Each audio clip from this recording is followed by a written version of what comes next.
Hey y'all, it's Danny, the Butterfly Queen, and I watch the shows so that you don't have to. And we're still doing The Circle. We're on episode 5. We're going to do episode 5 and 6 together. Still on 15 minutes. Episode 5, Portrait Pitfalls. Y'all, make sure you like, subscribe, and meet me down in the comments. And let's talk about the show. Let's talk about it. Okay. So, Miles is going to kick out the one that he deems as AI, or at least the one that's least human, and he kicks out Steffi. Okay, she immediately grills him on whether or not he really believed that she was AI. She points out the fact that you're an AI engineer and you missed it, and you put out a real person instead of AI. She was really grilling him about that, and she was really like, was it a strategic move? Like, did you put me out because you thought I was AI, or did you put me out because you thought I was like your competition and you got rid of me? Either way, she's out. Next day, newsfeed updates. They immediately show Steffi's face. Everybody's waiting on her video. Turns out Steffi's real, and there she is, still throwing shade. You don't learn nothing. That's why you going home. Okay, so in the middle of her statement, she said she had a vision of who the winner was. Middle of her statement, the screen glitches. It's Max. He comes on the screen, his little box on the table in all his glory, exposes himself as an AI, and he tells what he feels about each one of them.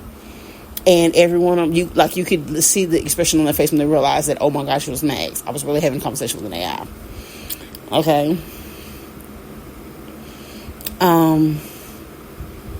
I just think it's crazy that Miles felt like he needed to apologize for not knowing that Max was AI, when basically he was doing their dirty work. All of them thought it was Steffi. All of them were pushing Steffi, and Cassie was the first one to call him out on it, and they supposed to have been part of the Pale Coalition, but everybody can't be trusted, and that's initially why he called Cassie a snake.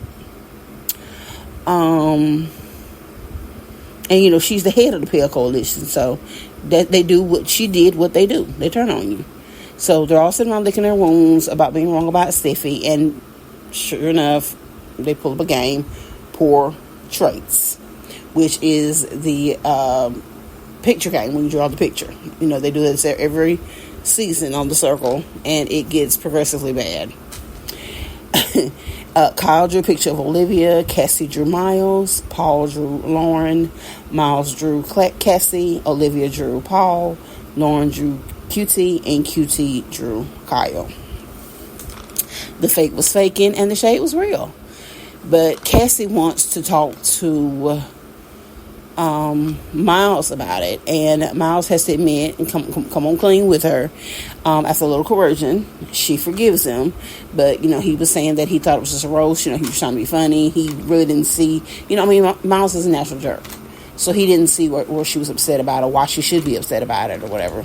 But like she said, you weren't called a snake, I was. But she finally forgives him, and he even says that he'll come clean and he'll tell everybody in front of her in the next chat that he was the one who drew the picture of her. Next alliance alert is the Trefagos, and that's Miles, QT, and Paul. Okay, episode 6 was that DM slide. They wake up, making plans for the next day. They're all excited about still being there. And, of course, we get the walk-in scene. We got 2 new players. We got Jordan, who's 24, from Austin, Texas. He's a photographer. He's coming in as himself, just when he was 100 pounds bigger and he was more humble. And now that he's lost all that weight, he's got this new attitude and this new demeanor. That's why I totally believe what they were saying about Lizzo, allegedly. Because I know how it is to lose a little bit of weight. I'm a big girl. Some of you have seen my pictures in my videos, so I'm a big girl. But it was a time after I had my youngest baby, I had lost 100 pounds, and baby, it was really hard to be my regular humble self when I was feeling myself, honey. That's why I said God couldn't have made me a baddie. Like, I couldn't be Sapphire on Baddies Caribbean. I couldn't be Sapphire. I could not live her life, honey, because you wouldn't be able to tell me a doggone thing. You hear me? Sapphire's probably one of the baddest ones out there. Her and Ari Fletcher. It's unfair. Like, seriously. Then we have Autumn. She's 21. She's from Murfreesboro, Tennessee. Say that word 5 times fast. And she's a ranch head.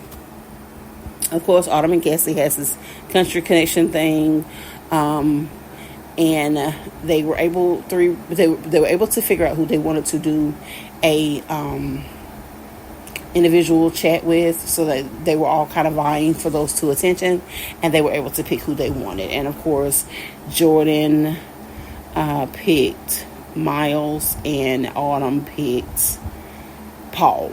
And that's because they jumped in their DMs and told them, listen, pick me, I'm gonna tell you all the tea, I ain't gonna leave no crumbs, I'm gonna tell you exactly what's going on. So of course you pick the bestest person who won't tell you everything. And that's what they did. First agenda, they could choose the one person they have a private chat with. Paul promises her everything, and boy, did he literally word vomit all over this girl. Like, she just was like, whoa, like, that's a lot. Miles is the exact same thing. Yeah, Jordan chose Miles. Miles is the exact same thing. He word vomited all over him. They picked the two who was the most willing to tell it all, and that's what they did. And when they got to the group chat, Miles did what he said he was going to do. He kind of sort of acknowledged the fact that he's the one who drew the picture. He didn't really apologize. He just was like, I did it. It was funny.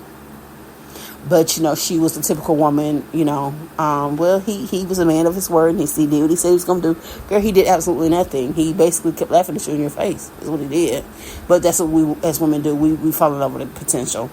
And you can totally see that she's that type. Olivia felt like she needed to apologize and acknowledge offending Kyle. They totally bonded through loss of their fathers at a young age. It was a very touching moment. You could tell that Kyle was really trying not to cry. Of course, Brandon could not help himself, but he was really trying not to cry and not show that vulnerable side of himself. But it was very touching. It was really cool. And now it's time for the ratings. Cassie's logic was giving me a headache. But she was saying that if she put the people who she usually would put at the top, if she put them at the bottom and they put her at the top, it would make her win or be, high. And I don't think that's a logic on how that actually works, but that was her thinking, and I had a headache. But so they blow a little more time. They blow a little time, and I'm saying that, boy, they really need a lot more to do in these apartments. They literally have nothing to do. Like, it was so boring watching them, watching Kyle play with his dog, of course, with the puzzles. Cassie's always cooking and burnt pizza and nachos, and I mean, it's just boring. Like, oh my gosh, I could not do this. I always said if there was any reality show that I would do, it would be The Circle. But without a TV and social media, I can't even get on my phone. I can't even play Monopoly Go. Like, oh my gosh, I'd be so freaking bored. So Cassie decided to rate her top people at the bottom so that she would go to the top, basically proving the snake picture that was recently drawn of her. Basically proving that she is literally a snake in the grass. That she would, like she said, she'll do whatever it takes to take mom to family. And yes, it's an admirable trait that you want to take care of your family, but don't make it seem like you're not who you are when you are. Like, no, it's not nice to paint her as a snake or whatever, but I would have had to say, listen, I will do whatever it takes to get this money and take it home to my family. So, yeah. So with ratings, in 6th place was Olivia. 5th place was Paul. 4th place was Miles. 3rd place was Lauren. 2nd place was QT. 1st place was Kyle. I left, so that was the, that was the order. I'm sorry. 7th place was Cassie. Cassie got literal last place. I left her off. Okay. And this time, I'm sure somebody's going home. Somebody's getting blocked. This is the first time that they've actually been able to go to the hangout. The hangout is featured with the gold cups and the cute walls, and it did not disappoint. Very cute vibe. Of course, they were sitting there evaluating each player to see the potential to be sent home, and they were basically put up the Pale Coalition. It was Cassie, Olivia, or Paul. And it looks like the Pale Coalition is getting ready to have their edges snatched, honey. They got ready for the decision. Of course, it's a cliffhanger, and Netflix is getting really good at that. So we're waiting to see on the next episode who actually is going to get blocked, and see who gets ready to go home. So, like, comment, subscribe, meet me down in the comments. Let's talk about it. We're almost done with the new episodes. I think we got like 2 new episodes. And I'll probably do both of those together. Episode 7 and episode 8 of The Circle. Meet me down in the comments, y'all.